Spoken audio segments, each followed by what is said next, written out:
tentang perkembangan penyidikan perkara dugaan tindak pidana korupsi dalam kegiatan importasi gula pada Kementerian Perdagangan Republik Indonesia tahun 2015 sampai dengan 2023. Sebagaimana Surat Perintah Penyidikan nomor 53 tanggal 3 Oktober 2023. Adapun kasus tersebut adalah sebagai berikut, bahwa pada tahun 2015 berdasarkan rapat koordinasi antar kementerian, tepatnya telah dilaksanakan pada tanggal 12 Mei 2015, telah disimpulkan bahwa Indonesia mengalami surplus gula sehingga tidak perlu atau tidak membutuhkan impor gula. Akan tetapi pada tahun yang sama, yaitu tahun 2015 tersebut, Menteri Perdagangan, yaitu saudara TTR, memberikan izin persetujuan impor gula kristal mentah sebanyak 105.000 ton kepada PT AP, yang kemudian gula kristal mentah tersebut diolah menjadi gula kristal putih atau GKP. Sesuai dengan keputusan Menteri Perdagangan dan Perindustrian nomor 527 tahun 2004, yang diperbolehkan impor gula kristal putih adalah BUMN. Tetapi berdasarkan persetujuan impor yang telah dikeluarkan oleh tersangka TTL, impor gula tersebut dilakukan oleh PT AP, dan impor gula kristal mentah tersebut tidak melalui rapat koordinasi atau rakor dengan instansi terkait serta tanpa adanya rekomendasi dari Kementerian Perindustrian guna mengetahui kebutuhan real gula di dalam negeri. Kemudian pada tanggal 28 Desember 2015 dilakukanlah rapat koordinasi di bidang perekonomian yang dihadiri oleh kementerian di bawah Menko Perekonomian, yang salah satu pembahasannya bahwa Indonesia pada tahun 2016 kekurangan gula kristal putih sebanyak 200.000 ton dalam rangka stabilisasi harga gula dan pemenuhan stok gula nasional. Pada bulan November sampai dengan Desember 2015, tersangka CS selaku Direktur Pengembangan Bisnis PT PPI, Perusahaan Perdagangan Indonesia, memerintahkan staf senior manajer bahan pokok PT PPI atas nama P untuk melakukan pertemuan dengan 8 perusahaan swasta yang bergerak di bidang gula, padahal dalam rangka pemenuhan stok dan stabilisasi harga seharusnya diimpor adalah gula kristal putih secara langsung, dan yang dapat melakukan impor tersebut hanya BUMN. Bahwa ke-8 perusahaan swasta yang mengelola gula kristal mentah menjadi gula kristal putih, sebenarnya izin industrinya adalah produsen gula kristal rafinasi yang diperuntukkan untuk industri makanan, minuman, dan farmasi. Setelah ke-8 perusahaan tersebut mengimpor dan mengelola gula kristal mentah menjadi gula kristal putih. Selanjutnya PT PPI seolah-olah membeli gula tersebut, padahal senyatanya gula tersebut dijual oleh perusahaan swasta, yaitu 8 perusahaan tersebut, ke pasaran atau ke masyarakat melalui distributor yang terafiliasi dengannya dengan harga 16.000 per kilogram, yaitu harga yang lebih tinggi dari HIT saat itu 13.000, dan tidak dilakukan operasi pasar. Bahwa dari pengadaan dan penjualan GKM yang telah diolah menjadi gula kristal putih tersebut, PT PPI mendapatkan fee dari 8 perusahaan yang mengimpor dan mengelola gula tadi sebesar Rp105 per kilogram. Bahwa kerugian negara akibat perbuatan importasi gula yang tidak sesuai dengan ketentuan perundang-undangan yang berlaku, negara dirugikan sebesar kurang lebih 400 miliar rupiah. Bahwa selanjutnya pada hari ini Selasa 29 Oktober 2024, penyidik pada Jaksa Agung Muda Tindak Pidana Khusus Kejaksaan Agung Republik Indonesia menetapkan status saksi terhadap 2 orang menjadi tersangka karena telah memenuhi alat bukti bahwa yang bersangkutan telah melakukan tindak pidana korupsi. Adapun kedua tersangka tersebut adalah 1.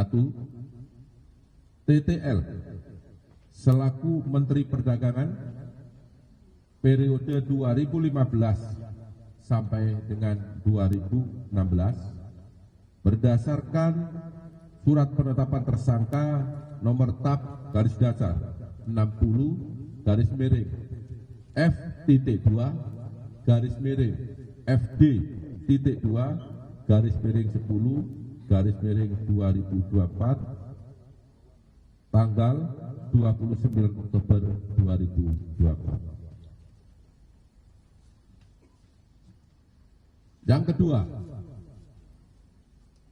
tersangka atas nama CS selaku Direktur Pengembangan Bisnis pada PT PPI periode 2015-2016 berdasarkan surat perintah penetapan tersangka nomor TAP garis datar 61 garis miring F.2 garis miring FD.2 garis miring 10 garis miring 2024 tanggal 29 Oktober 2024. Bahwa terhadap kedua tersangka dilakukan penahanan rutan selama 20 hari ke depan.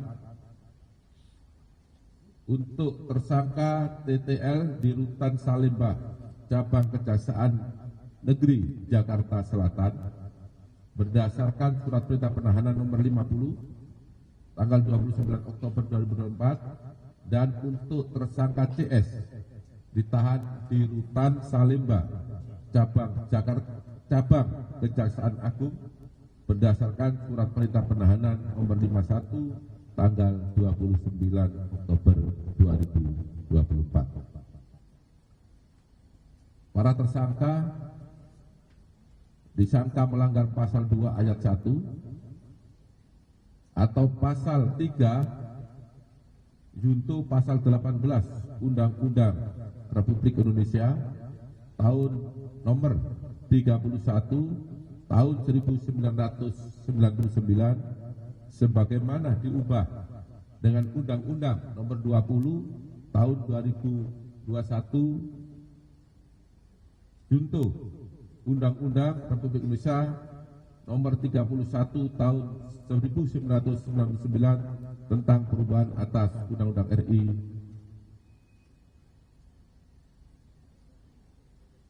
tahun nomor 31 tahun 99 tentang pemberantasan tindak pidana korupsi junto pasal 55 ayat 1 ke 1 KUHP. Demikian yang dapat saya sampaikan. Mohon maaf apabila ada yang kurang jelas dalam penjelasan saya. Saya akhiri, wabillahi taufiq wa hidayah. Wassalamualaikum warahmatullahi wabarakatuh. Waalaikumsalam warahmatullahi wabarakatuh. Baik, terima kasih Direktur Penyidikan. Rekan-rekan media, itu keterangan yang sudah disampaikan oleh Pak Direktur Penyidikan, saya kira sangat lengkap ya. Kalau ada hal-hal yang ingin didalami, barangkali ada 1-2 pertanyaan, silakan. Dan sebelumnya kami informasikan bahwa nanti kita turun secara beraturan saja, dan barangkali kedua tersangka akan diturunkan setelah kita semua sudah menunggu di bawah. Ya. Saya kira begitu. Ada pertanyaan? Cukup? Pak, penegasan lagi Pak untuk peran Dari mana Pak? Rama dari Radio Alsinta. Penegasan aja untuk peran dari Mendak 2015-2016 ini, Pak TL ya, memangnya itu seperti apa, sejauh mana Pak? Silakan Pak Dir. Penegasan terhadap peran dari TTL ya. Jadi sudah jelas sebenarnya. Saya rasa tadi sudah cukup jelas ya, bahwa TL ini tadi yang pertama adalah telah memberikan penugasan kepada perusahaan ya untuk mengimpor gula kristal mentah menjadi gula yang kemudian diolah menjadi gula kristal putih dalam rangka stabilisasi harga gula di masyarakat. Karena pada saat itu gula langka, harga melambung tinggi. Padahal seharusnya yang berhak melakukan impor gula untuk kebutuhan dalam negeri dalam rangka stabilisasi harga adalah BUMN yang ditunjuk oleh Menteri Perdagangan. Itu pun adalah seharusnya gula kristal putih, bukan gula kristal mentah. Ya, sudah jelas? Saya kira begitu ya. Ada yang lain? Cukup? Oke, karena tidak ada lagi, saya kira kami sampaikan terima kasih. Ya. Untuk dari kasus maaf ini dari analisa dari pengadilan, untuk karena ini impor dari gula, apakah dari pihak Bea Cukai juga ada lagi tersangkanya Pak? Terima kasih. Silakan Pak Dir. Baik. Untuk tersangka lain, ya kita ikuti perkembangan dari hasil penyidikan. Artinya tidak menutup kemungkinan akan bertambah tersangka lain apabila telah ditemukan bukti yang cukup bahwa yang bersangkutan telah melakukan tindak pidana korupsi. Ya. Satu lagi, izin. Alkah dari Media Indonesia. Ini untuk penegasan aja Pak, dari kapan penyidik sudah menyidik kasus ini? Mungkin dalam hitungan bulan atau hitungan tahun sudah mendalami kasus ini, dan bagaimana nantinya ketika publik menilai ada politisasi di balik penyidikan ini dan penetapan tersangka TTL ini, bagaimana sikap Kejagung merespon? Terima kasih. Baik. Terima kasih, pertanyaan yang sangat bagus. Bahwa penyidik bekerja berdasarkan alat bukti. Itu yang perlu digarisbawahi. Tidak terkecuali siapapun pelakunya, ketika ditemukan bukti yang cukup, maka penyidik pasti akan menetapkan yang bersangkutan sebagai tersangka. Saya ulangi, tidak memilih atau memilah siapa pelakunya, sepanjang memenuhi alat bukti yang cukup. Terima kasih. Ya. Penyidikan dalam perkara ini sudah cukup lama, sejak Oktober 2023. Jadi kalau dihitung mungkin 1 tahun. Dengan jumlah saksi sekitar 90. Tentu penyidikan tidak hanya berdiri di sana, kita juga minta penghitungan kerugian keuangan negara. Juga memerlukan ahli, sehingga cukup lama karena perkara ini bukan perkara yang biasa, bukan perkara yang sederhana. Ya, cukup ya? Ya, satu lagi.